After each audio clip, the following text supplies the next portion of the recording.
ലോക പരിസ്ഥിതി ദിനവുമായി ബന്ധപ്പെട്ട് Cherthala government girls higher secondary സ്കൂളിൽ വിവിധ പരിപാടികൾ സംഘടിപ്പിച്ചു.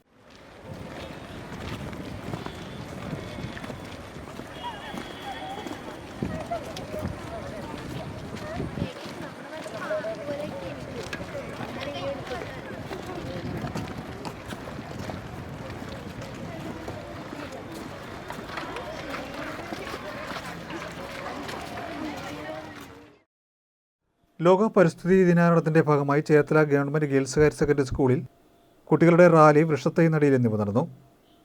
PTA എക്സിക്യൂട്ടീവ് അംഗം PR ഹരിക്കുട്ടൻ ഉദ്ഘാടനം ചെയ്തു. PTA പ്രസിഡന്റ് PT സതീശൻ അധ്യക്ഷത വഹിച്ചു. സ്കൂൾ പ്രഥമാധ്യാപിക സന്ധ്യ സ്വാഗതം പറഞ്ഞു.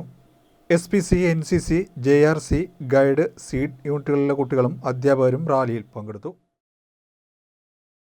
പരിസ്ഥിതിയെ നമുക്ക് ഏതെല്ലാം രൂപത്തിൽ സംരക്ഷിക്കുന്നതിനെ സംബന്ധിച്ച് ഏതെല്ലാം മേഖലകളിലാണ് പരിസ്ഥിതിക്ക് അതിൻ്റെ സന്തുലിതാവസ്ഥ നഷ്ടപ്പെട്ടതിനെ സംബന്ധിച്ച് ഏറ്റവും പ്രധാനപ്പെട്ട വിഷയം എന്ന രൂപത്തിൽ നമ്മുടെ മുമ്പിൽ നിൽക്കുന്നത് പ്രകൃതിക്കുണ്ടായിട്ടുള്ള ആ സന്തുലിതാവസ്ഥയുടെ മാറ്റം, അതിന് ഏറ്റവും പ്രധാനപ്പെട്ട വായുവിനുണ്ടായിട്ടുള്ള, അന്തരീക്ഷത്തിനുണ്ടായിട്ടുള്ള മലിനീകരണം.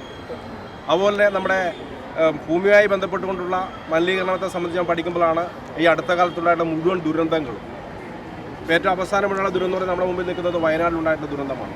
നമ്മുടെ പ്രിയപ്പെട്ടവർ ഒരു നിമിഷം കൊണ്ട് ഇല്ലാതായിട്ടുള്ള ദുരന്തം. ഇതെല്ലാം പ്രകൃതിയോട് നാം ചെയ്തിട്ടുള്ള വികൃതിയുടെ ഭാഗമായിട്ടുള്ളതാണ്. നമ്മുടെ പൂർവികർ നമുക്ക് സുരക്ഷിതമായി തന്നിട്ടുള്ള ഈ ഭൂമി നമുക്ക് തിരിച്ച് നമ്മുടെ അടുത്ത തലമുറയ്ക്ക് കൊടുക്കുകയാണെന്നുള്ള ഏറ്റവും വലിയ ഉത്തരവാദിത്തമാണ് നമുക്ക് ഓരോരുത്തരും ഏറ്റെടുക്കേണ്ടത്. അപ്പം സുകുമാര ടീച്ചർ പാടിയിട്ടുള്ളൊരു പാട്ട് എന്താണ് എഴുതിയേക്കുന്നത്? അവർ ഒരു മരം നടാം നമുക്ക്. ആർക്ക് വേണ്ടി? അമ്മയ്ക്ക് വേണ്ടി. ഒരു മരം നടാം നമുക്ക് വേണ്ടി. ഇന്നലെ പാടിയിട്ടുള്ളത് ആ വരികൾ നമ്മുടെ മനസ്സിൽ എപ്പോഴും കൃത്യമായിരിക്കണം.